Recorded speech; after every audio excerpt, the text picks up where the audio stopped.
எல்லாரையும் கர்த்தருடைய சமூகத்தில் பார்ப்பது மிகுந்த ஒரு சந்தோஷம். எல்லாருக்கும் மறுபடியுமாக இயேசு கிறிஸ்துவின் நாமத்தில் என்னுடைய அன்பின் தந்தைய தின வாழ்த்துதல்களை எல்லாருக்கும் தந்தைகளும் தெரிவித்துக் கொள்கிறேன். இப்போ நம்ம மத்தியில் யார் யங்கஸ்ட் டேட் யார் இருக்காங்க? ரொம்ப இளைய ஃபாதர் யார்? பிள்ளைங்க 6 மாதத்துக்கு குறைய எத்தனை பேர் இருக்கீங்க? ஒன்று அங்கே இருக்காங்க, ராஜ் தானா கேண்டிடேட்? வேற இருக்கீங்களா?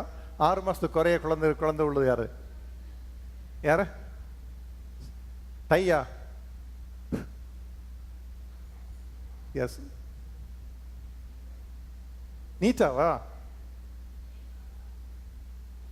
பேச சத்தமா சொல்லுங்க. இளைய தாத்தா அவங்க சொல்றீங்க. ஓகே, அவங்களுக்கு கொஞ்ச நேரத்தில் வரலாம் அவங்களுக்கு. So who's the oldest date? எங்கள் பிள்ளைங்களுக்கு 50 வயசுக்கு மேலே ஆயிடுச்சுன்னு சொல்றாங்க. இருக்கீங்களா? யாருமே இல்லையா? சரி, 45 வயசுக்கு மேலே அப்படி யாரும் இல்லையா? 45 வயசு மேலே ஓல்டஸ்ட் டேட் யார்? யாருமே இல்லையாங்க. ஸோ கிராண்ட்பா தான் செலிப்ரேட் பண்ணுவோம், உங்களுக்கு தான் செலிப்ரேட் பண்ணணும். கர்த்தர் உங்களெல்லாம் ஆசீர்வதிப்பாராக. ஆமென். நம்முடைய தகப்பன் பெரிய நல்ல ஒரு தேவன். இந்த நாளில் நம்முடைய அப்பாவை குறித்து நம்ம கர்த்தருக்கு முன்பாக நன்றி செலுத்தணும். நம்ம ஒவ்வொருவருக்கும் கர்த்தர் ஒரு நல்ல ஒரு தகப்பனை கொடுத்தார். நம்ம வளர்ந்து ஆளாக்குவதற்கு எவ்வளவோ முயற்சி செய்திருக்கிறாங்க. தங்களுடைய உயிரையே கொடுத்து, தங்களுடைய எல்லா பிரயாசத்தையும் கொடுத்து அவங்க நமக்காக அநேக காரியங்களை செய்திருக்கிறாங்க. ஆகவே நம்முடைய பெற்றோருக்காக, நம்முடைய தகப்பனுக்காக விசேஷமாக இன்றைக்கு நம்ம நன்றி எதிலோடு இருக்கணும். வேதம் நமக்கு என்ன சொல்லுகிறது? நம்முடைய தேவன் அவர் நமக்கு ஒரு பரம தகப்பனாக இருக்கிறார். அவர் நமக்கு தாயாக இருக்கிறவர், அவர் நமக்கு தகப்பனாக இருக்கிறவர், அவர் நம்மை பாதுகாத்துக் கொள்ளுகிற தேவன். நம்முடைய பூமிக்குரிய தகப்பன்மார்கள் நமக்கு எவ்வளவோ ஆசீர்வாதமாக இருந்தாலும் அதை விட பல மடங்கு அதிகமாக நம்மை நேசிக்கிறவர் நம்முடைய பரலோக தகப்பன். ஆமென். அவர் இன்றைக்கு அதற்காக நம்ம இங்கே கொண்டு வந்திருக்கிறார். நம்மளை நேசிக்கிறபடினாலே, அவர் நம்மை அன்பு கூறுகிறபடினாலே அவர் நம்மை அழைத்து வந்திருக்கிறார். இந்த நாளிலே விசேஷமாக நாம் தகப்பன்மாரை குறித்து சில காரியங்களை தியானிக்க போகிறோம். நம்முடைய தகப்பன்மாருக்கு நம்ம நன்றி எறிதலோடு இருக்கணும். அதே சமயத்தில் நாம் நல்ல தகப்பன்மாராக வளருவது எப்படி, வாழ்வது எப்படி என்பதை கற்றுக்கொள்ள வேண்டும். அதோடு கூட நாம் தேவனோடு கூட இருக்கிற உறவில் அவர் நமக்கு தகப்பனாக இருந்தால் நாம் அவருக்கு நல்ல பிள்ளைகளாக இருக்கிறோமா என்பதை குறித்து நாம் யோசிக்க போகிறோம். ஆமென். நம்ம கண்களை மூடி நம்ம தேவாதி தேவனை நம்முடைய உள்ளத்தில் கொண்டு வந்து வைத்துக் கொள்ளலாம். கர்த்தர் நம்மோடு கூட இருந்து உறவாடுகிறவர். அவர் நம்மை தகப்பன் போல பாதுகாத்து நேசிக்கிறவர். தாயை போல அன்பு கூர்ந்து நம்மை போஷித்து பாதுகாத்து கொள்ளுகிறவர். அவர் தாய் போல தேற்றி, தந்தை போல நம்மை ஆற்றி, தோள் மீது சுமந்து வருகிற தேவன். ஹல்லேலூயா. தாய் போல தேற்றி, தந்தை போல ஆற்றி, தோள் மீது சுமந்திடும் என் ஏசையா. தாய் போல தேற்றி, தந்தை போல ஆற்றி, தோள் மீது சுமந்திடும் என் ஏசையா. உம்மை போல புரிந்து கொள்ள யாரும் இல்லையே, உம்மை போல அரவணைக்க யாரும் இல்லையே. நீ போதும் என் வாழ்விலே ஏசையா, நீ போதும் என் வாழ்விலே. தாய் போல தேற்றி, தந்தை போல ஆற்றி, தோள் மீது சுமந்திடும் என் ஏசையா. தாய் போல தேற்றி, தந்தை போல ஆற்றி, தோள் மீது சுமந்திடும் என் ஏசையா. உம்மை போல புரிந்து கொள்ள யாரும் இல்லையே, உம்மை போல அரவணைக்க யாரும் இல்லையே. நீ போதும் என் வாழ்விலே ஏசையா, நீ போதும் என் வாழ்விலே. மலை போல துன்பம் என்னை சூழும் போதும் அதை பனி போல உருகிட செய்தீரையா. மலை போல துன்பம் என்னை சூழ்ந்த போதும் அதை பனி போல உருகிட செய்தீரையா.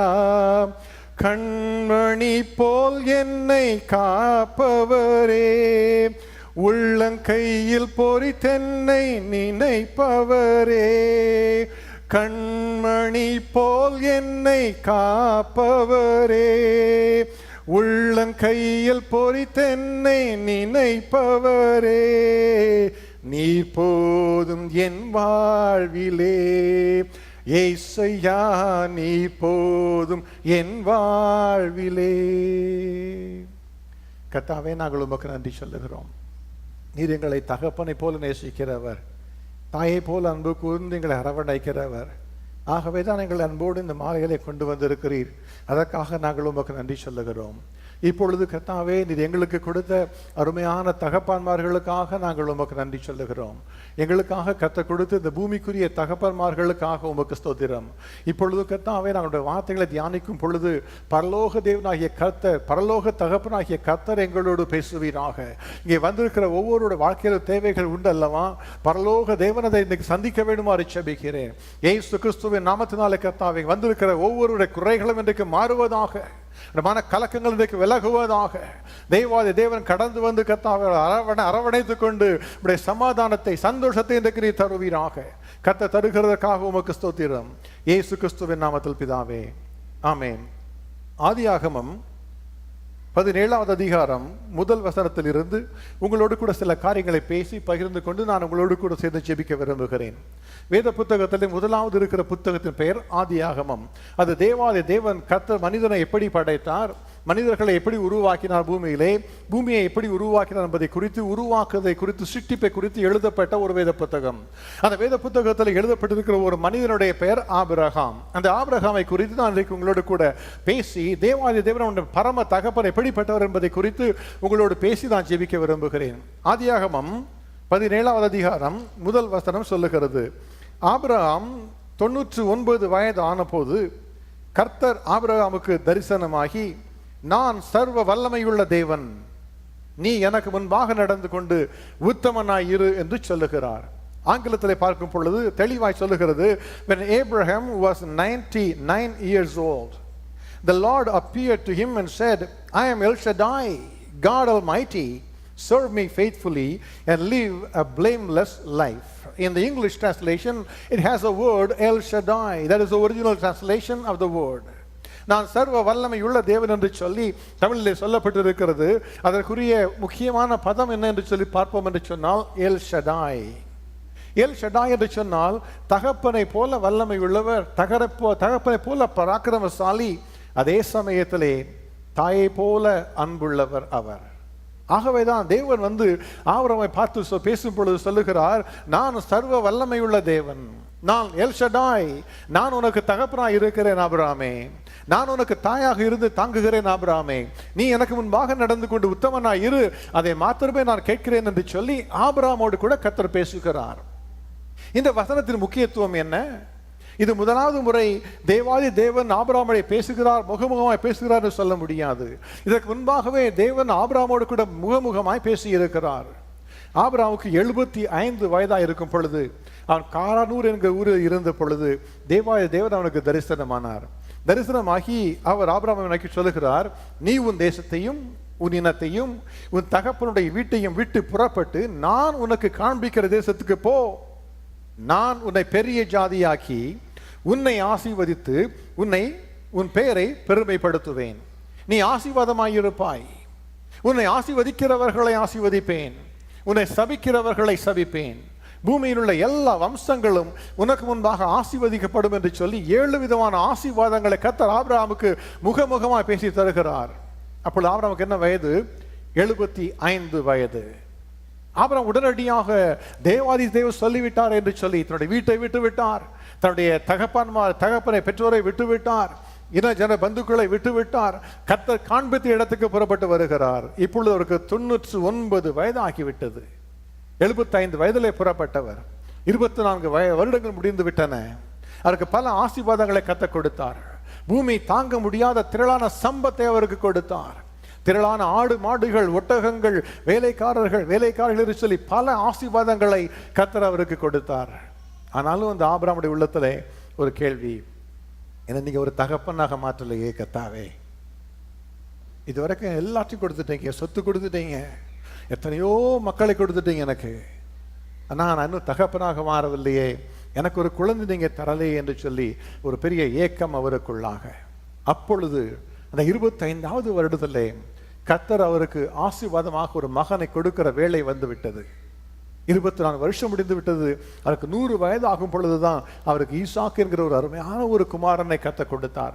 ஒரு நல்ல ஒரு மகனை கர்த்தர் கொடுத்தார். அந்த மகனை தருவதற்கு முன்பாக கர்த்தர் வந்து ஆபிரகாமை தேற்றும்படியாக அவர் சொல்லுகிறார், ஆபிரகாமே, நான் சர்வ வல்லமை உள்ளவர், நான் தான் உனக்கு தகப்பனாய் இருக்கிறவர், நான் தான் உனக்கு தாயாய் இருக்கிறவர், நான் உன்னை தேற்றுகிறவர், ஆகவே நீ பயப்படாதே, எதை குறித்தும் கலங்காதே, நீ எனக்கு முன்பாக நடந்து கொண்டு நீ உத்தமனாய் இருக்கும் பொழுது நான் உனக்கு செய்ததை நிச்சயமாக செய்வேன் என்று சொல்லி அவரை வெளியே அழைத்து வந்தார். நீ வானத்தை எண்ணாந்து பார், அல்ல நட்சத்திரங்களால் எண்ண முடியுமா?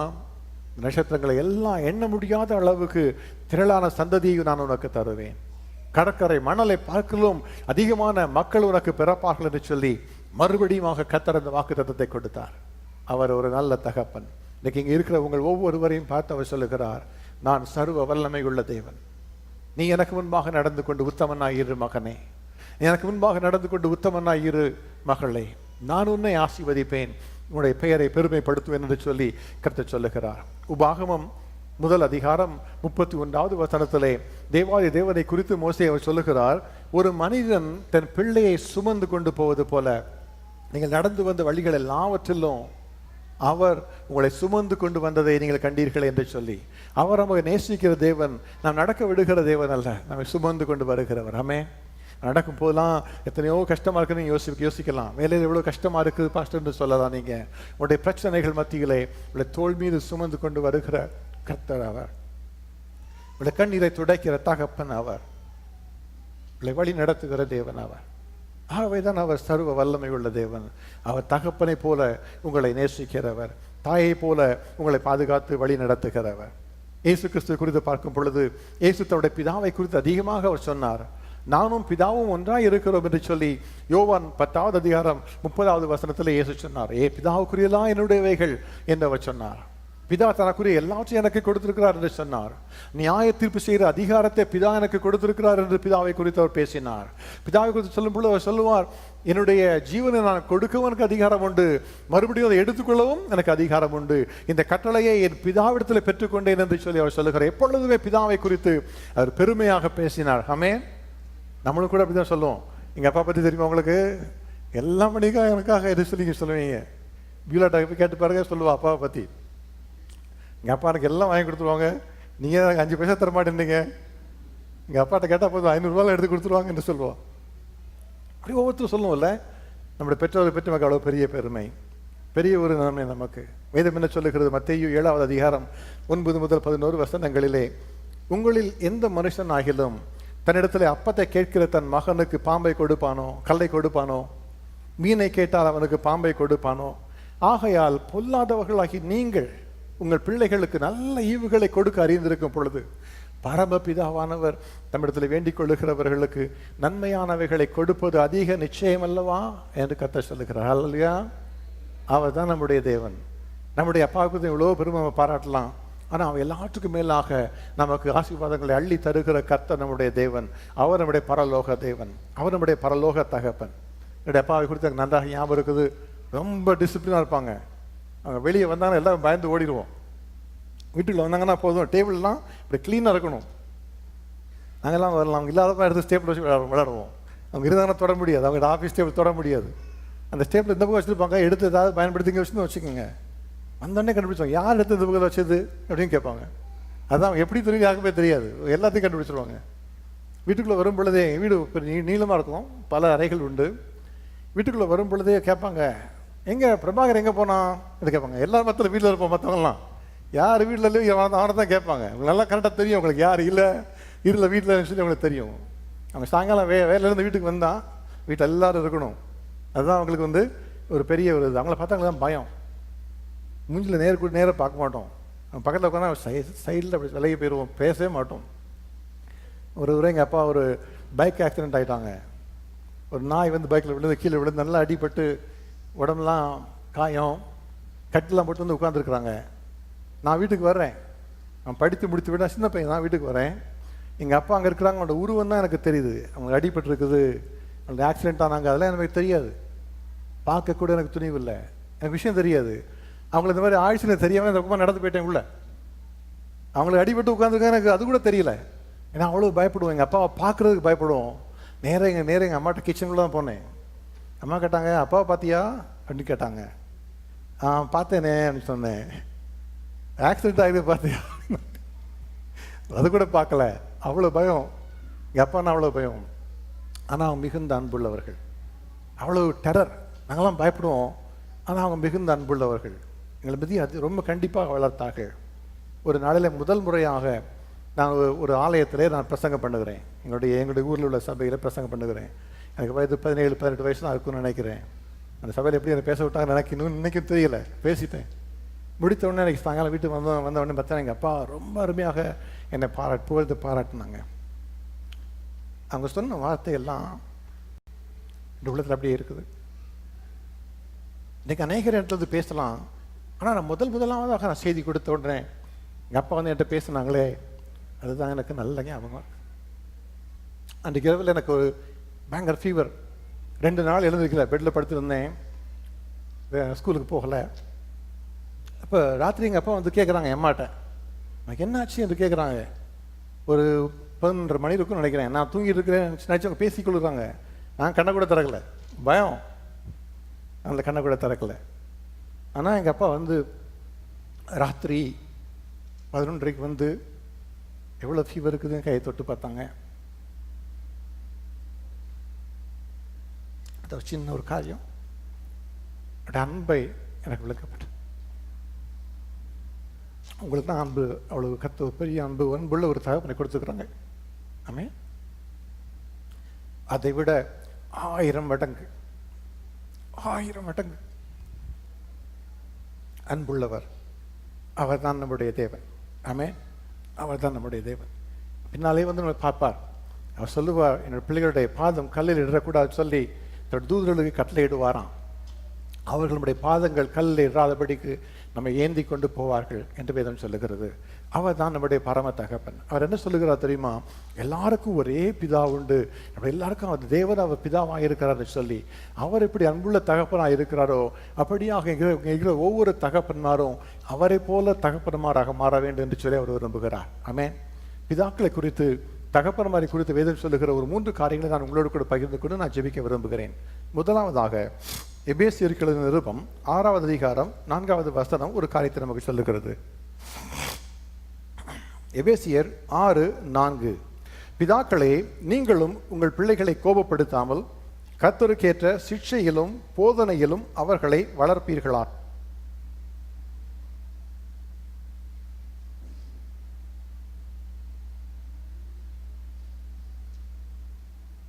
பிதாக்களை குறித்து வேதம் முதலாவதாக என்ன சொல்லுகிறது? உங்களுடைய பிள்ளைகளை கோபப்படுத்தாதீங்க. அதே சமயத்தில் அவர்களை கர்த்தருக்கேற்ற சிக்ஷையிலும் போதனையிலும் அவர்களை வளர்ப்பீர்களாக. Do not provoke your children to wrath, but bring them up in the training and admonition of the Lord. அதுதான் கர்த்தர் நமக்கு சொல்லுகிற காரியம். யோவான் எழுதுகிறார், 3 யோவான் 1வது அதிகாரம் 2-4 வசனங்களிலே, என்னுடைய பிள்ளைகள் சத்தியத்தை நடந்து கொள்ளுகிறார்கள் என்பதை கேட்பதை பார்க்கலும் அதிகமான சந்தோஷம் எனக்கு இல்லை என்று சொல்லி அவர் சொல்லுகிறார். நம்முடைய பிதாக்களாக இருப்போம் சொன்னால் நம்முடைய முதலாவதாக நம்முடைய வாஞ்சை என்னவா இருக்கணும், என்ன விருப்பமாக இருக்கணும்? நம்முடைய பிள்ளைகள் கர்த்தருக்குள்ளாக நடக்கணும். ஆமென். பிள்ளைகளை கர்த்தருக்குள்ளாக கொண்டு வருகிற ஒரு பொறுப்பை கர்த்தர் பிதாக்களுக்கு கொடுத்துருக்கு. எல்லா பேரண்ட்ஸுக்கும் அதை கொடுத்துருக்கிறார். சில பேரண்ட்ஸுக்கு வந்து அப்பாவுக்கு வந்து வீட்டில் உள்ள என்ன நடக்க தெரியாது. பிள்ளைங்களை டிசிப்ளினே பண்ண மாட்டாங்க, கண்டுக்கவே மாட்டாங்க. எல்லாம் அம்மாவோட வேலை சொல்லி விட்டு போயிடுவாங்க. அப்படி இல்லை. கர்த்தர் ஒரு கடமையை கொடுத்துருக்கிறார். எல்லா அப்பா அம்மாருக்கும் கொடுத்துருக்கிற ஒரு கடமை என்னன்னா, பிள்ளைகளை வளர்க்கணும். நீங்கள் தான் வளர்க்கணும். பிள்ளைங்களுக்கு நீங்கள் தான் ட்ரைனிங் கற்றுக் கொடுக்கணும். பிள்ளைங்களுக்கு வீட்டில் உள்ள வேலைகளை செய்வதற்கு கற்றுக் கொடுக்கணும். நீங்கள் தான் கற்றுக் கொடுக்கணும். அவளோட பேசணும், நீ அவளோட கூட பழக்கணும். நீங்கள் அவளை வளர்த்து கொண்டு வருவது உங்களுடைய பொறுப்பாக இருக்கிறது. ஆகவே தான் வேதம் சொல்லுகிறது, நீங்கள் பிள்ளைகளை கோபப்படுத்த வேண்டாம், அதே சமயத்தில் கர்த்தருக்கு ஏற்ற சிக்ஷையிலும் போதனையிலும் அவளை வளர்ப்பீர்களாக. நம்முடைய தேவன் நமக்கு எப்படி கற்றுக் கொடுக்கிறாராம்? உபாகமம் 32வது அதிகாரம் சொல்லுகிறது, கழுகு தன் கூட்டை கலைத்து தன் குஞ்சுகளின் மேல் அசைவாடி தன் செட்டைகளை விரித்து அவைகளை எடுத்து அவைகளை தன் செட்டைகளின் மேலே சுமந்து கொண்டு போவது போல கர்த்தர் ஒருவரையே நடத்துகிறார் என்று சொல்லி, இந்த கழுகு என்ன செய்யுமா? நல்லா உயரமான மரத்தில் போய் கூடு கட்டி முட்டை இட்டுரும். அதில் குஞ்சு தான் போயிச்சிடும். குஞ்சுகளுக்கு பறக்க தெரியாது. கழுகு நல்லா பறக்க தெரியும். எல்லாம் பறந்து எல்லாம் சாப்பாடு கொண்டு கொடுத்துட்டே இருக்கும். கொஞ்ச நாள் பிள்ளைகளை குட்டிகள் நல்லா குஞ்சுகள்லாம் பழகிடும். ஆகா, அம்மா நல்லா சாப்பாடு கொண்டு தராங்க, உட்காந்து சாப்பிடலாம், எங்கேயும் போக வேண்டாம்னு சொல்லி அப்படியே பழகிடும். அந்த பழக்கம் இருக்கக்கூடாது என்பதற்காக இந்த கழுகு அந்த குஞ்சுகளை எடுத்து பறப்பதற்கு பழக்குவிக்குமா. அப்படி பண்ணும்போது என்ன தெரியுமா, குஞ்சுகளுக்கு வெளியே வரக்கு விருப்பமே இருக்காது. இன்னும் உயரமாக இருக்க கீழே விழுந்தா என்னாகும் என்று பயம். அப்போ அந்த கழுகு என்ன செய்யும், முதலாவதாக தன்னுடைய அழகினாலே அதுவே தன் கட்டியிருந்த அந்த கூட்டை பிரிக்க ஆரம்பிக்கும். அதில் உள்ள எல்லா பஞ்சு போல் வச்சுருந்து எல்லாத்தையும் பிரித்து எடுத்துரும். அப்போ இருந்தால் உள்ள அன்கம்ஃபர்டபுள் ஆகிடும். அந்த குஞ்சுலாம் உள்ள இருக்க முடியாது. அப்போ தான் வெளியே வரணும்னு யோசனை வரணும் அப்படின்றதுக்காக அதுக்கேந்து வெளியே வந்த உடனே மேலேருந்து கீழே விழும். பறக்க தெரியாது. நான் கழுகு மேலேருந்து பறந்து வந்து கீழே விழுவுக்கு முன்பாகவே அப்படி சட்டையை தாங்கி கொண்டு போகும். அப்படி தான் பழக்க வைக்கிற ஒரு கழுகு. வேதம் என்ன சொல்லுகிற ஒரு தேவனை படி பழக்க வைத்து கொடுக்குறாரு. அநேகருடைய வாழ்க்கையில் நீங்கள் பிரச்சனைகளுக்குலாம் நீங்கள் போகலாம். அந்த பிரச்சனைகள் உங்களை அழித்து போடுவதற்காக கர்த்தர் அனுமதிக்கிற பிரச்சனைகள் அல்ல, உங்களை வளர்ப்பதற்காக, நீங்கள் பறப்பதற்காக, உங்களுடைய வாழ்க்கையில் பெரிய இடத்துக்கு வருவதற்காக கர்த்தர் உங்களை ஒரு கழுகுகளை போல சட்டைகளை அடித்தவர் உங்களை எழுப்பி கொண்டு செல்லுகிறார். அதுதான் நம்முடைய தேவன்.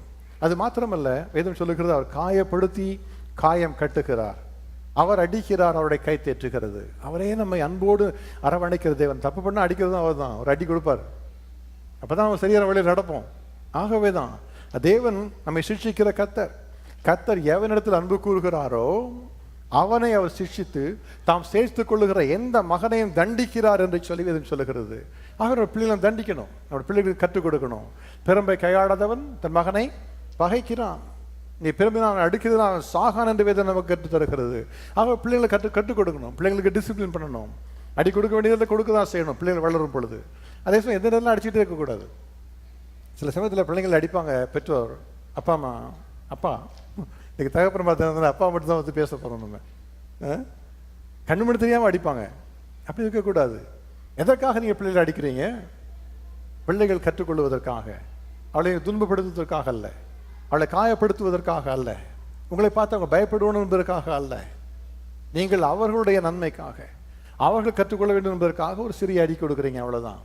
அதை மிக கவனமாக செய்யணும். நீங்கள் பிறம்ப கையாட வேண்டியதில் கையாடணும். அதே சமயத்தில் உங்களுடைய அன்பை நீங்கள் உங்களுடைய பிள்ளைகளுக்கு காண்பிக்கணும். அப்படி காண்பிக்கும் பொழுதுதான் கர்த்தர் நடத்துகிற தேவன். வேதம் என்ன சொல்லுகிறது? எபிரேயர் 12வது அதிகாரத்தில், என் மகனே கர்த்தருடைய சிட்சையை அற்பமாக எண்ணாதே, அவரால் கடிந்து கொள்ளும் பொழுது சோர்ந்து போகாதே, அவர் தாம் சேர்த்துக் கொள்ளுகிற எந்த மகனையும் தண்டிக்கிறார். எல்லாருக்கும் கிடைக்கிற தண்டனை உங்களுக்கும் கிடையாதிருந்தால் நீங்கள் பிள்ளைகளாக இராமல் வேசி பிள்ளைகளாக இருப்பீர்களே என்று வேதம் சொல்லுகிறது. ஒரு கடினமான ஒரு வார்த்தை தான். ஆகவே தேவன் நம்மை கண்டித்தார்னு சொன்னால், தண்டித்தார்னு சொன்னால், நாம் கற்றுக்கொள்வதற்காக அவர் சிக்ஷிக்கிறார், நம்மை நடத்துகிறார், வழி நடத்துகிறார். ஆனால் வேதம் நமக்கு என்ன சொல்லுகிறது?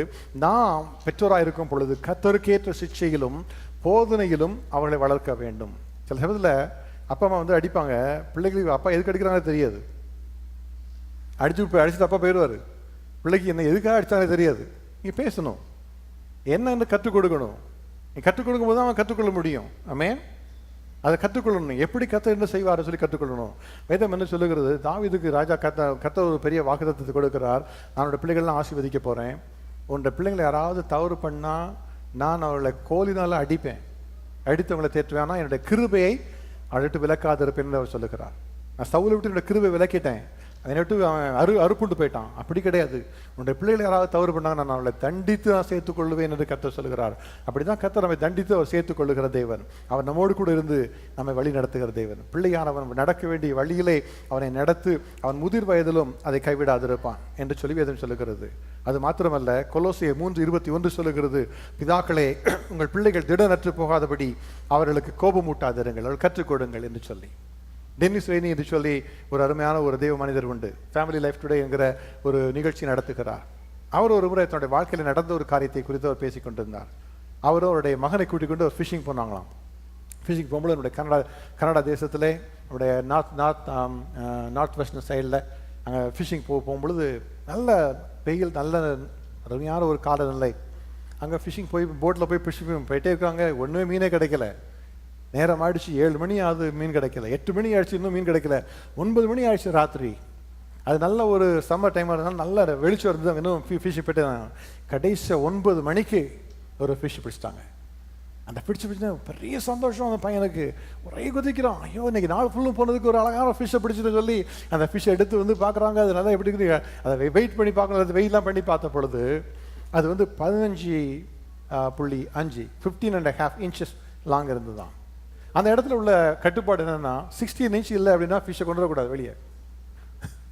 16 இன்ச் இல்லைன்னா உள்ளே போட்டு தான் வரணும், வெளியே கொண்டு வரக்கூடாது. பையன் சொல்கிறான், அப்பா பார்த்து, அப்பா 1/2 இன்ச்சு தான், கொண்டு போயிடலாம், பரவாயில்ல, 16 இன்ச்சுக்கு 1/2 இன்ச்சு தான் குறைஞ்சிக்குது என்று சொல்லி. அப்பா சொல்கிறாங்க, இல்லை அப்படி இல்லை, 16 இன்ச்சுனா 16 இன்ச்சு தான் சொல்லி. அவனும் டேப் எடுத்து இப்படி வளர்த்து பார்க்குறான், அந்த மீனை அப்படி வளைச்சி பார்க்குறாங்க, இப்படி வளைச்சி பார்க்குறாங்க. அதை எப்படி எழுதலாம், அது 16 ஆக மாட்டேங்குது, 15 தான் இருந்தது. கடைசியாக டென்னிஸ் நான் அப்பா சொன்னார், மகனே இப்போ ஒரு நல்ல ஒரு காரியத்தை கற்றுக்கொள்ளணும், கற்றுக்கு முன்பாக இருக்கிறோம், ஆகையினால இந்த மீனை தண்ணீரில் விட்டுடலாம்னு சொல்லி மறுபடியும் தண்ணீருக்குள்ளே தண்ணியை அந்த மீனை அனுப்பி விட்டாங்களாம். அனுப்பிவிட்ட உடனே அந்த பையனோட வாழ்க்கையில் வாழ்நாள் முழுமையாக ஒரு பெரிய ஒரு பாடம். எங்கள் அப்பா எப்பொழுதும் சரியானதாக செய்வார், கற்றுக்கு முன்பாக நானும் அப்படி தான் செய்யணும்னு சொல்லி. எனக்கு மிகவும் பிரியமான தகப்பன்மார்களே, உங்களோட பிள்ளைகளை வளர்க்கும் பொழுதுபடியாக கத்தருக்கேற்ற சிக்ஷையிலும் போது நிலையில் நீங்கள் வளர்க்கணும், கற்றுக் கொடுக்கணும், அடிக்க வேண்டிய நேரத்தில் அடிக்கணும். அதே சமயத்தில் உங்களுடைய அன்பை இழந்து போகாதுருங்க, உங்களுடைய டெம்பரை இழந்து போகாதுருங்க. இப்போ ஒரு ஆண் மகனாக இருக்கிறதுனால எப்படி செய்யலாம் என்பதல்ல, கத்தருக்கு முன்பாக நடக்கணும். கத்தருக்கு முன்பாக எப்படி நடக்கணும் என்பதை கத்தர் வைத்திருக்கிறார். அவர் உங்களை எப்படி நடத்த வேண்டும் என்று நீங்கள் விரும்புகிறீங்களோ ஒரு பரம தகப்பனாக, அப்படியாக உங்கள் பிள்ளைகள் நடத்துங்க. நீங்கள் அப்படி நடத்தும் பொழுது அவர் உங்களை ஆசீர்வதிப்பார். இரண்டாவதாக வேதம் சொல்லுகிறது பெற்றோரை குறித்து, நம்முடைய பிதாக்களை குறித்து வேதம் என்ன சொல்லுகிறது, விசேஷமாக ஹஸ்பண்ட்ஸை குறித்து 1 தீமோத்தேயு 2:8 சொல்லுகிறது, அன்றியும் புருஷர்கள் கோபமும் தர்க்கமும் இல்லாமல் பரிசுத்தமான கைகளை உயர்த்தி எல்லா இடங்களிலேயும் ஜெபம் பண்ண வேண்டும் என்று விரும்புகிறேன். இதுதான் இரண்டாவதாக தகப்பன்மார்களுக்கு கற்றுக் கொடுக்கிற ஒரு பாடம். நம்ம தகப்பனாக இருக்கிறதுனால ஜெபிக்க வேண்டியது மிக ஒரு முக்கியமான ஒரு கடமை. தகப்பன்மாருக்கு கற்றுக் கொடுத்த கடமை என்னன்னா, நீங்கள் தான் உங்கள் குடும்பத்தின் பிரதான ஆசாரியன். தேவனுக்கு முன்பாக நின்று உங்களுடைய குடும்பத்துக்காக திறப்பில் நின்று ஜெபிக்க வேண்டியது தகப்பன்மாருக்கு கொடுத்த ஒரு கடமை. நீங்கள் தான் ஜெபிக்கணும். எந்த ஒரு கற்றுக்கு முன்பாக நின்று நீங்கள் தான் உங்களோட குடும்பத்துக்காக ஜெபிக்கணும். எங்கள் ஒய்ஃப் நல்லா ப்ரேயர் பண்ணுவா பிரதர் என்று சொல்லுவாங்க. நீங்கள் என்ன பண்ணுவீங்க, அவன் ப்ரேயர் பண்ணுறத கேட்டுட்டு இருப்பேன் பிரதர் என்று சொல்லுவாங்க. அப்படி இல்லை, கத்தருக்கு முன்பாக நீங்கள் தான் திறப்பில் நின்று ஜெபிக்கணும். நீங்கள் அப்படி ஜெபிக்கும் பொழுது கத்தர் அதை கேட்பார். ஈசாக்கை குறித்து பார்க்கும் பொழுது, ஈசாக்கு ஒரு ஜெப வீரராக இருந்தாராம். அவர் தியானம் பண்ணுகிறவராக இருந்தார், அவர் ஜெபிக்கிறவராக இருந்தார். திருமணத்துக்கு முன்பாகவே அப்படியாக இருந்தார். நீங்கள் ஒருவேளை சிலருக்கு இருக்கலாம், இங்கே 20 திருமணம் ஆகாதவர்களாக இருக்கலாம். ஒரு நாளைக்கு திருமணத்துக்கு நீங்கள் தயாராகி கொண்டு இருக்கலாம். உங்களை கத்தர் ஆசீர்வதிக்கணும், குடும்பத்தை கத்தர் ஆசீர்வதிக்கணும். அப்படி ஆனால் ஒரு நல்ல ஒரு தகப்பனாக எப்படி இருக்கணும், இதிலிருந்து நீங்கள் பழகணும். எப்படி தியானம் செய்யணும், கற்றுக்கு முன்பாக வேத வசனங்களை எப்படி தியானிக்க வேண்டும், எப்படி ஜெபிக்க வேண்டும் என்று சொல்லி ஆதியாகமம் 24:63 சொல்லுகிறது. கல்யாணத்துக்கு முன்பாக ஈசாக்கு வெளியிலே போய் மாலையிலே போய் தியானம் பண்ண போயிருந்தாராம். அவர் போய் ஒரு இடத்துல தனியாக உட்கார்ந்து வெளியிலே நின்று தேவனுடைய முன்பாக தியானம் செய்து கூட திரும்பி வருகிறார். அப்பொழுதுதான் ரெபேக்கா அவருக்கு மனைவியாக வருகிறதை பார்த்தார். அப்படியாக அவர் தேவனுக்கு முன்பாக வேதத்தை வாசித்து தியானிக்கிற ஒரு மனிதனாக இருந்தார். அப்படியாக நாமும் அப்படியாக கர்த்தருக்கு முன்பாக தியானிக்கிறவர்களாக, வேத வசனத்தை தியானிக்கிறவர்களாக இருக்கணும். அதற்கு நேரத்தை நீங்கள் உங்களுக்கென்று ஒதுக்கி வைத்துக் கொள்ளணும். அந்த நேரத்தை நீங்கள் ஒதுக்கி வைத்துக்கொண்டு தகப்பன்மாராக நின்று வேதத்தை வாசித்து கர்த்தரிடத்தில் ஆலோசனை கேட்கும் பொழுது அவர் உங்களுக்கு ஆலோசனை தருவார். அது மாத்திரமல்ல, ஈசாக்கு ஒரு ஜெபிக்கிற ஒரு ஜெப புருஷனாகவும் இருந்தார். ஆதியாகமம் 25:21 சொல்லுகிறது, அவளுக்கு திருமணம் ஆகி முடிந்து விட்டது, கொஞ்சம் நாளாச்சு, அவங்களுக்கு குழந்தை பிறக்கலை. ரெபெக்காளுக்கு குழந்தை பிறக்கிறோடனே அதுக்காக ஜெபித்தது யார்? ஈசாக்கு தான் ஜெபிக்கிறார். வேதம் சொல்லுகிறது ஆதியாகமம் 25:21, மலடியா இருந்த தன் மனைவிக்காக ஈசாக்கு கர்த்தரை நோக்கி வேண்டுதல் செய்தான். கர்த்தர் அவன் ஜெபத்தை கேட்டருளினார். அவன் மனைவி ரெபெக்காள் கர்ப்பம் தரித்தாள். ஹல்லேலூயா. இன்றைக்கு எல்லாம் சொல்கிறோம், ஒரு குடும்பத்தில் குழந்தை இல்லைன்னா உடனே சகோதரர் அழைப்பாங்க, என்ன ஆச்சு சிஸ்டர் கேட்பாங்க. அப்படி கிடையாது. ஒரு கணவனுக்கும் மனைவி சேர்ந்து கர்த்தருக்கு முன்பாக இருக்கணும். விசேஷமாக கணவனாக இருக்கிறவர்கள் கர்த்தருக்கு முன்பாக நின்று ஜெபிக்கணும். ஆமென். அப்படி ஜெபிக்கும் பொழுது கர்த்தர் உங்களை ஆசீர்வதிப்பார். அவர் உங்களுடைய ஜெபத்துக்காக காத்து கொண்டிருக்கிறார். ஒரு அருமையான ஒரு சகோதரத்தை ஜெபிக்க வந்தாங்க. குழந்தை இல்லை பிரதர், எங்களுக்காக ஜெபிங்க என்று சொல்லி கேட்டுக்கொண்டாங்க. நான் உங்களுக்காக ஜெபித்து விட்டு அந்த சகோதரனை பார்த்து சொன்னேன், பிரதர் நீங்கள் ஜெபிக்கணும்னு கர்த்தர் விரும்புகிறார். உடைய மனைவிக்கு நீங்கள் தான் ஜெபிக்கணும். அவருக்கு குழந்தை பிறக்கணும்னு சொல்லி நீங்கள் ஜெபிங்க, கர்த்தர் உங்களுக்கு குழந்தை தருவார் என்று சொல்லி நான் ஆலோசனை சொல்லி அனுப்பி வைத்தேன். ஒரு வருடத்துக்குள்ள அவங்களுக்கு குழந்தை பிறந்தது. ஹல்லேலூயா. ஆமென்.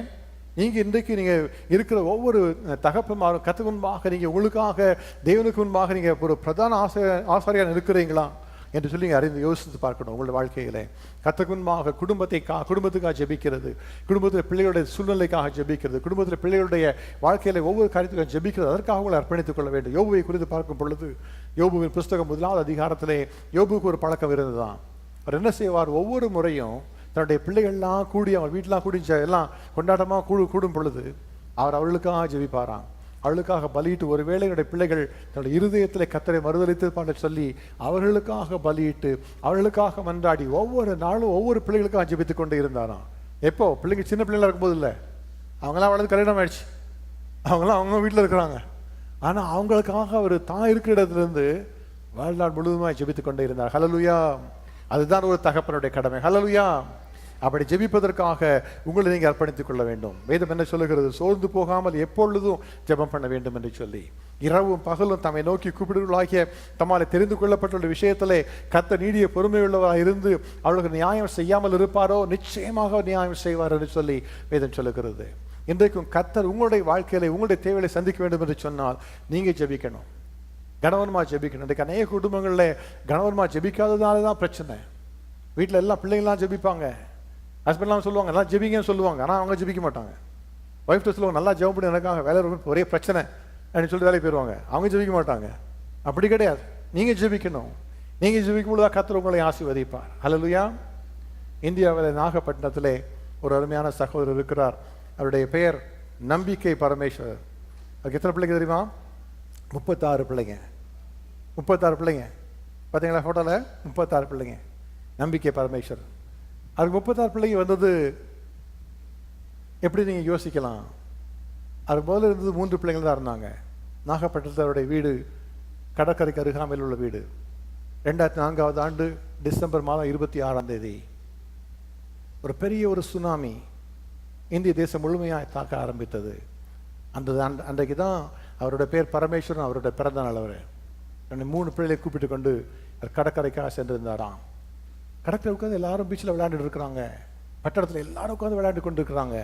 திடீரென்று கடல்ல இந்த ஒரு பெரிய ஒரு அலை எழும்பி வருகிறது. நல்ல ஒரு வெயில் அடிக்கிறது, அமைதலான காற்று வீசிக்கொண்டு இருக்கிறது, புயல் காற்று இல்லை, மழை இல்லை, ஆனால் ஒரு பெரிய அலை ஒன்று எழும்பி வருகிறது.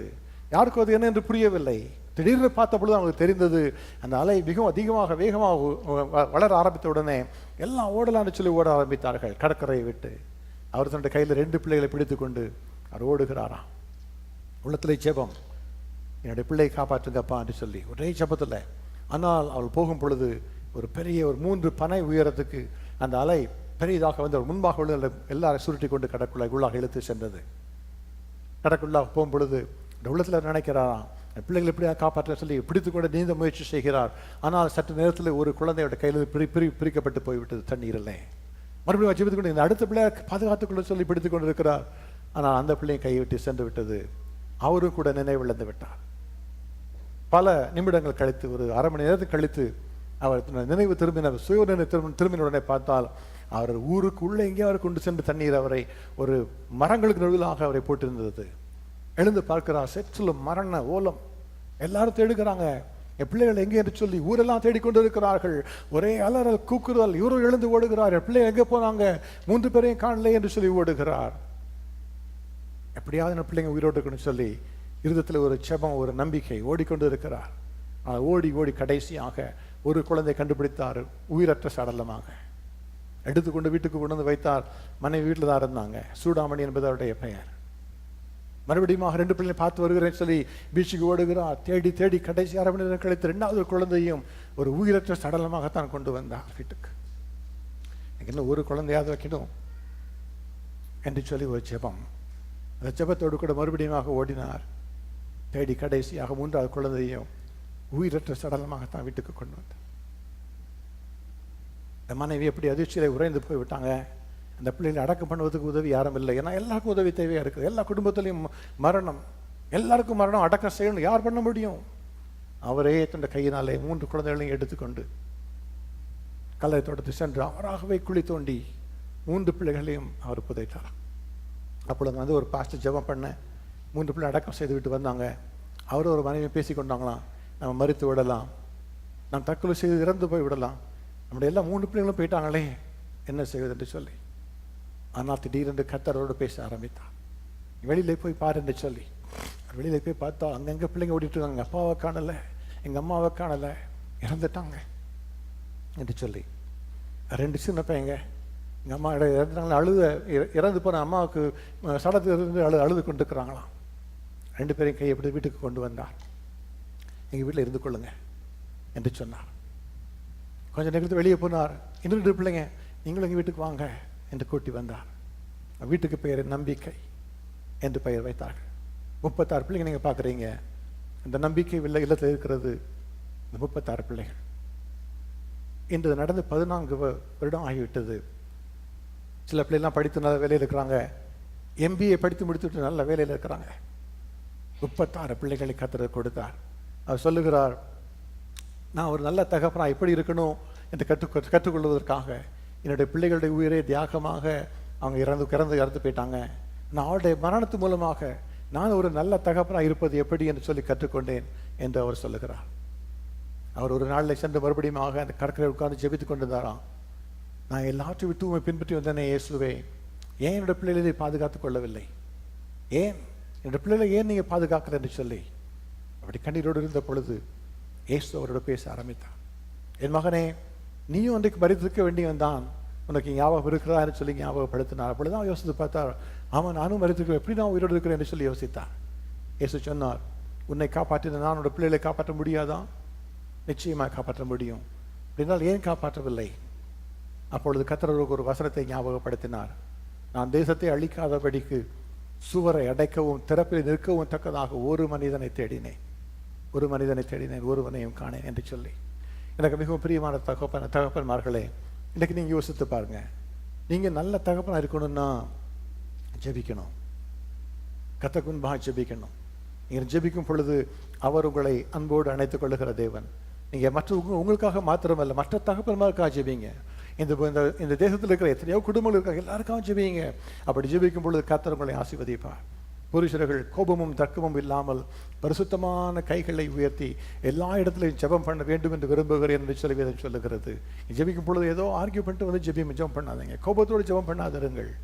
தேவனுடைய சமூகத்திலே தாழ்மையோடு உங்களுடைய வாழ்க்கையில் ஒரு பரிசுத்தத்தோடு நீங்கள் ஜெபிக்கும் பொழுது கர்த்தர் அந்த ஜெபத்தை கேட்பார். அவர் உங்களுக்கு ஒரு கிருபை தருவார்.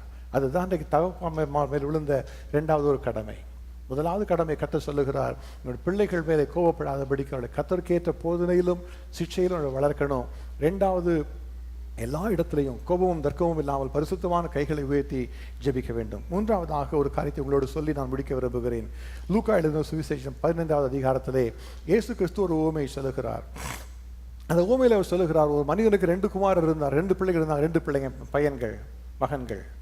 அதில் இளைய மகன் தன்னுடைய ஆஸ்திகளை தனக்கு வருகிற பங்கை பிரித்து தர வேண்டும் என்று சொல்லி அப்பாவோட சண்டை போட்டுக்கொண்டு தன்னுடைய சொத்தை எல்லாம் வாங்கி கொண்டு தூர தேசத்துக்கு போய் அங்கே தன்னுடைய எல்லா பணத்தையும் துன்மார்க்கமான வழியிலே அவன் வாழ்ந்து எல்லாத்தையும் செலவழித்து அழித்து போட்டு விட்டான். அழித்து போட்ட பின்பு அவனுக்கு சாப்பிட ஒன்றுமில்லை என்று சொன்ன பொழுது அந்த ஊரில் உள்ள ஒரு குடியானத்தில் உள்ள ஒரு இடத்துல ஒட்டி கொண்டான். அவனுக்கு பன்றிகள் சாப்பிடுகிற தவிட்டை தான் அவனுக்கு கொடுத்தான் என்று சொல்லி வேதம் சொல்லுகிறது. அப்படி ஒரு மிகுந்த கஷ்டத்தில் இருக்கும் பொழுது ஒரு நாள் எனக்கு புத்தி தெளிந்த பொழுது அவன் யோசித்து பார்த்தான், என் தகப்பனுடைய வீட்டில் எத்தனையோ வேலைக்காரர் இருக்கிறாங்க, அவங்களுக்கெல்லாம் பூர்ணமான சாப்பாடு இருக்கிறது, ஆனால் எனக்கோ பசினாலே சாகிறேன் என்று சொல்லி மிகுந்த கஷ்டத்தோடு கூட அவன் எழுந்து, நான் மறுபடியும் என் தகப்பன் வீட்டுக்கு போவேன். போய் என்ன சொல்லுவேன், தகப்பனே, வரத்துக்கு விரோதமாகவும் உமக்கு முன்பாகவும் நான் பாவம் செய்தேன். ஆகவே உங்களுடைய ஊழியக்காரனுடைய கூலிக்காரர் ஒருவனாக என்னை ஏற்றுக்கொள்ளும் என்று சொல்லுவேன் என்று சொல்லி அவன் திரும்பி வந்தானான். ஆனால் வேதம் என்ன சொல்லுகிறது, அவன் வருகிறதை பார்த்து தகப்பன் தூரத்தில் வரும் பொழுது அதை பார்த்து என்ன செய்தான், அவன் தூரத்தில் வரும் பொழுதே அந்த தகப்பன் அவனை கண்டு மனதுருகி ஓடி அவன் கழுத்தை கட்டி கொண்டு அவனை முத்தம் செய்தான். குமாரன் தகப்பனை நோக்கி, தகப்பனே, பரத்துக்கு விரோதமாகவும் உமக்கு முன்பாகவும் பாவம் செய்தேன், இனிமேல் உம்முடைய குமாரன் என்று சொல்லப்படுவதற்கு நான் பாத்திரம் அல்ல என்று சொன்னான். அப்பொழுது தகப்பன் தன் ஊழியக்காரரை நோக்கி, நீங்கள் உயர்ந்த வஸ்திரத்தை கொண்டு வந்து இவனுக்கு உடுத்தி இவன் கைக்கு மோதிரத்தையும் கால்களுக்கு பாதரட்சைகளையும் போடுங்கள், கொளுத்த கன்றை கொண்டு வந்து அடியுங்கள், நான் புசித்து சந்தோஷமாயிருப்போம்.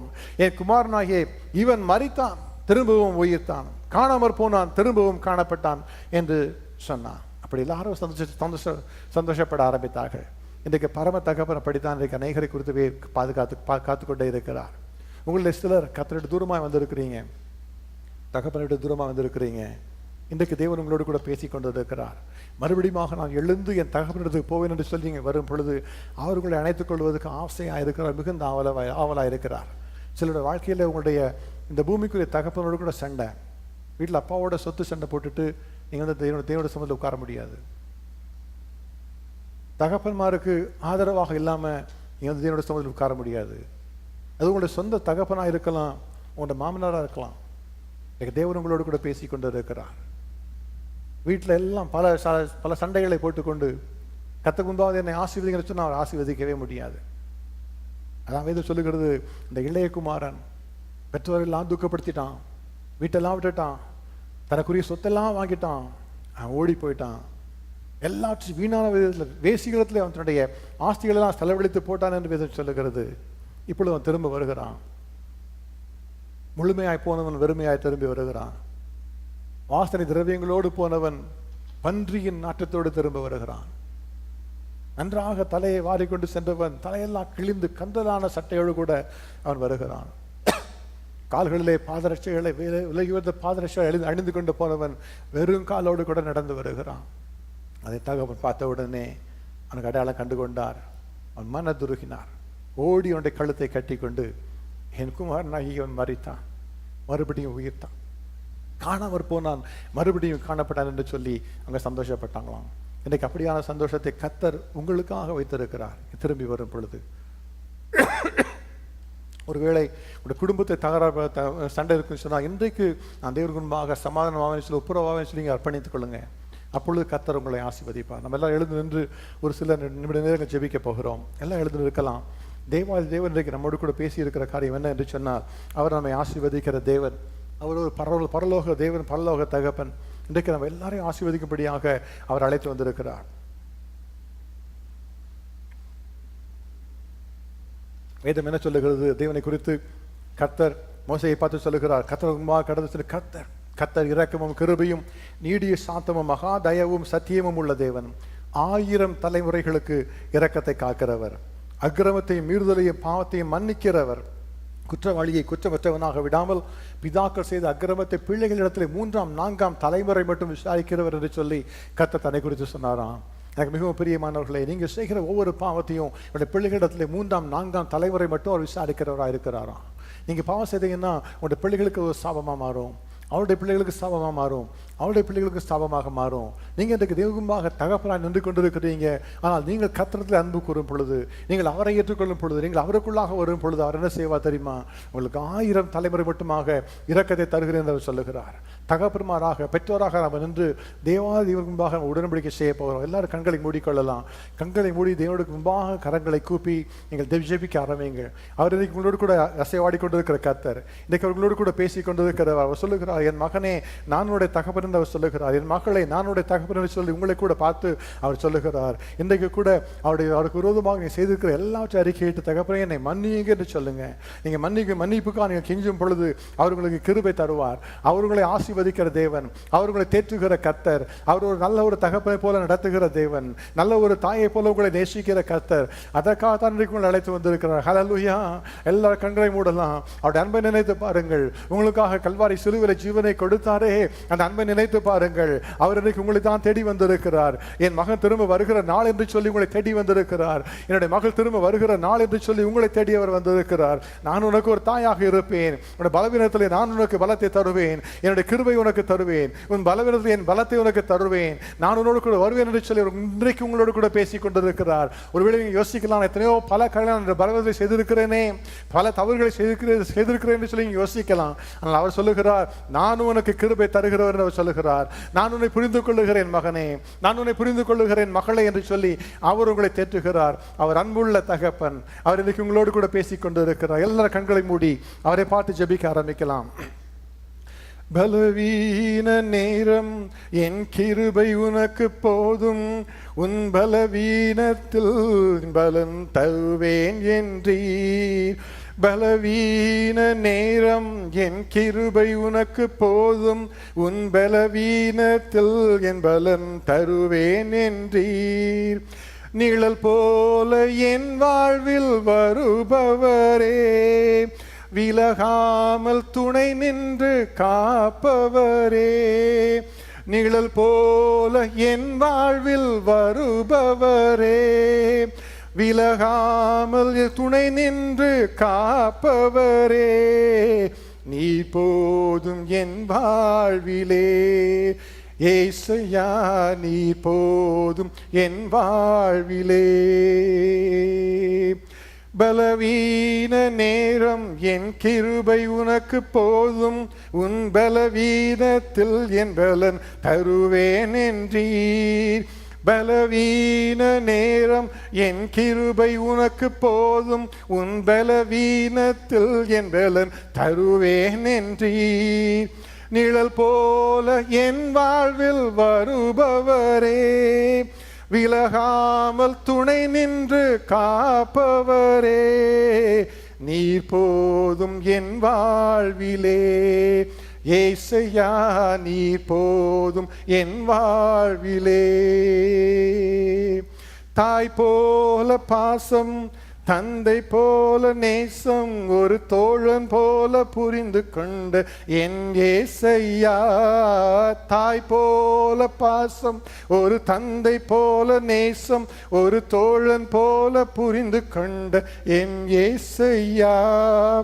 உம்மை போல புரிந்து கொண்டது யாரும் இல்லையே, உம்மை போல அரவணைத்ததும் யாரும் இல்லையே, உம்மை போல புரிந்து கொண்டதும் யாரும் இல்லையே, உம்மை போல அரவணைத்ததும் யாரும் இல்லையே, நீ போதும் என் வாழ்விலே. ஏசையா நீர் போதும் என் வாழ்விலே. எல்லா கண்களும் மூடி இருக்க, நீங்க அவரை பார்த்து சொல்லுங்க, ஏசப்பா நீங்க எனக்கு போதுமப்பா, நீங்க என்னை தாய் போல நேசிக்கிறவர், தகப்ப போல என்னை பாதுகாத்துக் கொள்ளுகிறவர், நீங்க போது ராஜா என்று சொல்லுங்க. இன்றைக்கு தகப்பனை, ஒருவேளை நான் இதுவரைக்கும் என்னுடைய தகப்பனாக நான் வைத்துக் கொள்ளவில்லை, உண்மையினுடைய தகப்பனாக நான் ஏற்றுக்கொள்ளவில்லை. இன்றைக்கு நான் உண்மை ஏற்றுக்கொள்ள விரும்புகிறேன். இயேசுவே நீரே என்னுடைய தேவனாக இருக்கணும், நீரே என்னுடைய தகப்பனாக இருக்கணும், நீரே என்னுடைய ரட்சகராக இருக்கணும். இது உங்களுடைய ஜெபமாக இருக்கும் என்று சொன்னால் உங்களுடைய கையை உயர்த்தி காண்பிப்பீர்களா? நான் உங்களோடு கூட சேர்ந்து ஜெபிக்க விரும்புகிறேன். God bless you, God bless you, God bless you, God bless you, God bless you, God bless you, God bless you, God bless you. கையை வைத்து ஒவ்வொரு கரங்களையும் அவர் பிடித்துக் கொண்டு சொல்லுகிறார், என் மகனே நான் உன்னை வழி நடத்துவேன், என் மகளே நான் உன்னை வழி நடத்துவேன் என்று சொல்லுகிறார். ஒருவேளை நீங்கள் சொல்லலாம், நான் என் தேவனை என் தகப்பனாக ஏற்றுக்கொண்டேன், ஆனால் இப்பொழுது இந்த சமயத்தில் நான் அவர்கிட்ட கொஞ்சம் தூரமாக இருக்கிறேன், மறுபடியும் நான் கூட வர விரும்புகிறேன், என் தேவனே நான் உம்மோடு கூட வந்து நான் சேர்ந்து வாழ விரும்புகிறேன் சொல்லி நான் திரும்ப வருகிறேன் சொல்லுகிறவர்கள் உடைய கரத்தை ஊதி ஜெபியுங்க. நான் உங்களோடு கூட சேர்ந்து ஜெபிக்க விரும்புகிறேன். God bless you, God bless you, God bless you. இந்த கர்த்தருடைய கரத்தை உயர்த்த God bless you சிஸ்டர். எல்லா கரங்களை கர்த்தர் பிடித்து சொல்லுகிறார், என் மகனே நான் உன்னோடு கூட இருக்கிறேன் என்று சொல்லுகிறார், என் மகளே நான் உன்னோடு கூட இருக்கிறேன் என்று சொல்லுகிறார். ஒருவேளை நீங்கள் சொல்லலாம், என்னுடைய வீட்டில் சண்டை பிரதர், எங்கள் அப்பாவோட நான் பேசலை, எங்கள் மாமாவோட நான் பேசலை, வைராக்கியமாக இருக்கிறேன், பேசக்கூடாதுன்னு வீணான வார்த்தைகள்லாம் பேசி இருக்கிறேன். இன்றைக்கு எனக்கு ஒரு மன்னிப்பு தேவை, இன்றைக்கு எனக்கு ஒரு மன்னிப்பு தேவை, நான் அவளை முழுமையாக மன்னிக்க நான் விரும்புகிறேன், என்னுடைய வாழ்க்கையில் ஒரு சமாதானம் தேவை. இப்படி சொல்லுகிறவர்கள் என்னுடைய கையை உயர்த்தி காண்பீங்க. நான் உங்களோட கூட சேர்ந்து ஜெபிக்க விரும்புகிறேன். சொத்து பிரச்சனை எல்லாம் மறந்துடுங்க, இன்றைக்கு தகவல் நான் ஒப்புரவாகணும்னு சொல்லி விரும்புகிறவர்கள் கையை உயர்த்துங்க. நான் உங்களோட கூட சேர்ந்து ஜெபிக்க விரும்புகிறேன். God bless you. வேறு யாரும் இருக்கிறீங்களா? God bless you. கர்த்தர் ஒவ்வொருவரையும் பார்த்து சொல்லுகிறார், அவங்களுடைய குடும்பத்தில் நான் பெரிய சமாதானம் தருவேன் என்று சொல்லுகிறார். இப்போ எல்லா தகப்பன்மார்களும் உடைய இருதயத்தில் உடைய கையை வைத்துக் கொள்ளுங்க. தகப்பனை என்னை உண்மை போல ஒரு நல்ல தகப்பனை மாற்றிக்கொள்ளுங்க. என்னுடைய பிள்ளைகளை நான் வளர்க்கணும், என்னுடைய பிள்ளைகளுக்கு நான் நல்ல தகப்பனாக இருக்கணும், உமக்கு ஏற்ற போதனையிலும் சிச்சையிலும் அவளை வளர்க்கணும், நான் அவளை பாதுகாத்துக் கொள்ளணும்னு சொல்லி நான் ஜெபிக்கிறேன்னு சொல்லி உங்களுக்காக நீங்கள் ஜெபிங்க. ஒரு 30 வினாடி எல்லாரும் உங்களுக்காக ஜெபிங்க. தகப்பனை என்னை ஒரு நல்ல தகப்பனாக மாற்றுமப்பா, உமக்கு பிரியமான தகப்பனாக, ஒரு ஜெபிக்கிற ஒரு தகப்பனாக, ஒரு மன்னிக்கிற ஒரு தகப்பனாக, உங்களை பிரதிபலிக்கிற ஒரு தகப்பனாக என்னை வைத்துக் கொள்ளுங்க என்று சொல்லி எல்லாரும் ஜெபிங்க. எல்லா சகோதரிமார்களும் உங்களுடைய கணவன்மார்களுக்காக ஜெபிக்க ஆரம்பிங்க. சிறு பிள்ளைகள் உங்களுடைய தகப்பன்மார்களுக்காக ஜெபிக்க ஆரம்பிங்க. இன்றைக்கு ஒரு விசேஷத்த ஒரு அபிஷேகம், ஒவ்வொரு தகப்பன் நிரப்பும்படியாக நம்ம ஜெபிக்க போகிறோம். நம்ம ஜெபிக்கும் பொழுது கர்த்தர் கடந்து வந்து ஒவ்வொரு தகப்பன்மாரையும் நம்முடைய அக்னி ஜுவாலையால் கர்த்தர் மூடி இன்றைக்கு ஆசீர்வதிக்க அவர் விரும்புகிறார். ஹல்லேலூயா. தகப்பனே உமக்கு ஸ்தோத்திரம் அப்பா. பரலோக ராஜாவே நாங்கள் உமக்கு நன்றி சொல்லுகிறோம் தகப்பனே. இன்றைக்கு தகப்பனை உம்மை ஏற்றுக்கொண்ட ஒவ்வொரு ஆத்துமாக்களுக்காகவும் நாங்கள் உமக்கு நன்றி சொல்லுகிறோம் ராஜா. நீரே எங்களுடைய பரம தகப்பனப்பா. நீங்கள் கொடுத்த பூமிக்குரிய நல்ல தகப்பன்மார்களுக்காக நாங்கள் உமக்கு நன்றி சொல்லுகிறோம். அவளை பார்க்கலுக்கத்தாவே 1000 மடங்கு அன்புள்ளவராக நீர் எங்களுக்காக கத்தா உயர்ந்த வஸ்திரத்தை கொடுத்தி ராஜா, எங்களுக்காக நல்ல ஒரு மோதிரத்தை எங்களுக்கு தந்து ராஜா, ஒரு நல்ல ஒரு கத்தா பாதரட்சியை தருகிற தேவ நீர் அல்லவா.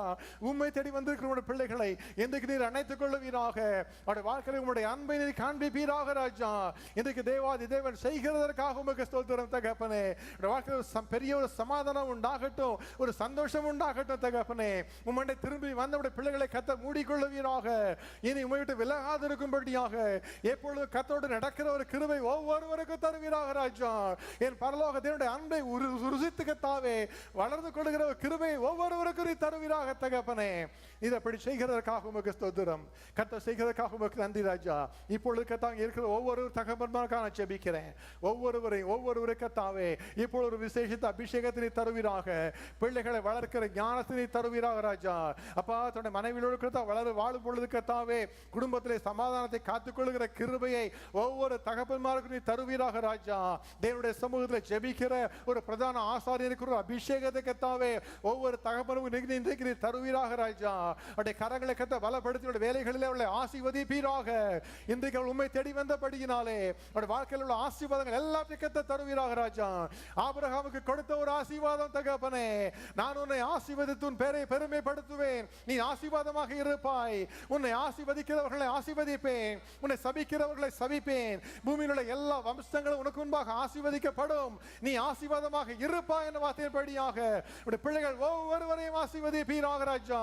எனக்கு ஒரு நல்ல தகப்பனாக மாற்றுவீராக ராஜா. நான் ஒரு தகப்பனாக மாறணும்னு சொல்லி ஜெபிக்கிறவர்களை கர்த்தர் ஆசீர்வதித்து நல்ல ஒரு குழந்தை பாக்கியத்தினர்களுக்கு தருவீராக ராஜா.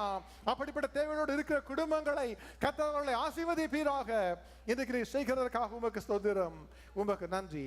தேவாதி தேவன் எங்களோடு கூட வந்து ஜெபத்தை கேட்டதற்காக நாங்கள் உமக்கு நன்றி சொல்லுகிறோம். நீ மகிமை எடுத்துக் கொள்ளுவீராக. இயேசு கிறிஸ்துவின் நாமத்தில் பிதாவே, ஆமென். நாம் உட்காரலாம்.